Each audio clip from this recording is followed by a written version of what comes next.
Well, next up, a story about a Middle Tennessee guy who likes beer. Nothing unusual about that, of course, except this guy sometimes likes the containers the beer comes in just as much as the brew. Gretchen Bates takes us to the home of this Brentwood accountant whose obsession can be considered outrageous. Pratt takes the snap, drops back. DeMarco's open. Oh, but he can't hang on. Man, I can't believe he dropped that ball. I'm thirsty. Mind if I grab a beer? Yeah, please do. Grab one for myself, too. They're in the garage. Okay, great.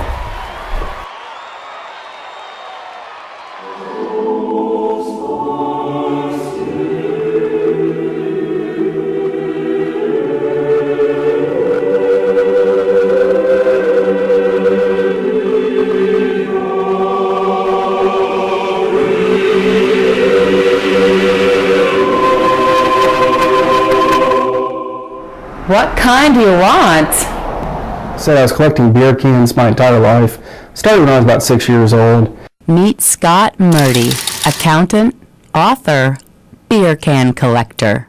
Did it bother you that he started at 6? No, not really. No, I knew he wasn't drinking them. He started bringing the beer cans home, and then I helped him, and I took him to some beer can shows when he was little, and then when I was traveling, I'd bring him back beer cans all the time. Before I knew it, I have over 3,000 cans now. I started out stacking them in pyramids in my bedroom, and then we ran out of space and we moved to the rec room and built shelves, and now I keep them all in my garage. And what does your wife think about your garage? She's fine with them in the garage. She don't like them inside, though. Scott, tell us about these cans. Well, these cans show a little bit of history of the beer can, which started in 1935. Initially, they were flat-top cans, as the pull tab was not invented. This Budweiser can actually has instructions on the side telling users how to open the can from the top. They were given a church key with every six-pack, which was a can opener, to open the top. And this is a series of Rolling Rock cans from a flat top to a cone top, which can companies initially tried to sell these to breweries because they didn't have to replace their bottling line, so the cans would go straight through on the same bottling line that bottles would, but the users did not like these because they would not stack in ice boxes. Although Scott was an avid collector before coming to Nashville, a visit to a Music City restaurant took his hobby to another level. I moved to Nashville in 1992, straight out of college. And at that time, I was always looking for good German food and beer, and someone told me about the Gerst House, which was in its second location. So I went there for dinner and saw the Impala Band, and that's actually when I first found out that there was a brewery in Nashville. And that's really what started my collection. I've got beer cans from the 1940s. I've got embossed beer bottles from the late 1800s and early 1900s. Crocks, a lot of the crocks apparently are being found in the Cumberland River. They were used as bobbers back by fishermen in the early 1900s. The brewery started in 1890 by Christian Moerlein and William Gerst, both from Cincinnati.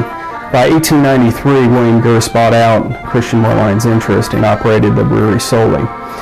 Once Prohibition came about in the 1920s and early 30s, the beer production actually stopped. They did non-alcoholic beers and soda. They actually did Orange Crush and some other colas as well. Then in 1933, after Prohibition, they started brewing beer again and was the only brewery in Nashville until the modern-day microbrewery started in the 1980s. The brewery did close in 1954 due to national competition. At that time, the grandson of William Gerst, William J. Gerst, opened the Gerst House restaurant in 1955. As you can tell, Scott is quite an authority on all things Gerst. He learned so much about the brewery and restaurant that he felt the need to share his discoveries with fellow beer aficionados. I just started getting more and more knowledge about the brewery, and before I knew it, I knew more about it than it seemed like anyone else. And through encouragement of friends and folks from the Gerst House, I just decided to put all my materials together and publish a book. That book, Nashville Brewing, contains the pictorial history of the Gerst Brewery and Restaurant. Many of the images in the book are photos of the beautiful lithographs created to promote Gerst beer. Guess what? Scott collects them, too. In my living room, I have about 8 or 9 framed lithographs that were issued in the late 1890s and early 1900s. One of my favorites is the lithograph of the actual brewery, which shows the entire brewery complex, where it took up several blocks on 6th Avenue South here in Nashville. One interesting piece I just recently acquired are these 6 trading cards, which on the front, they just look like little cartoons that you'd give out to any child. And on the back, the 6 cards get put together, and it says, "Compliments William Gerst Brewing Company, Nashville, Tennessee, manufacturers of bottled malt liquid food for family use." You don't see that advertising nowadays. Several of my favorite pieces are the World War II girls that I have. There are 2 self-framed cardboard paintings that were issued in the early 1940s during World War II, and they advertised to support their troops and buy war bonds, and of course advertise the brewery as well. Gerst may be the focus of Scott's collection, but he also pays homage to Music City's microbreweries. I do have a few things from the modern day microbreweries just here in Nashville. I don't want to get into collecting microbreweries from all over the country just because that'd be too much. I don't have enough space. While Scott's space may be limited, his drive and determination are not.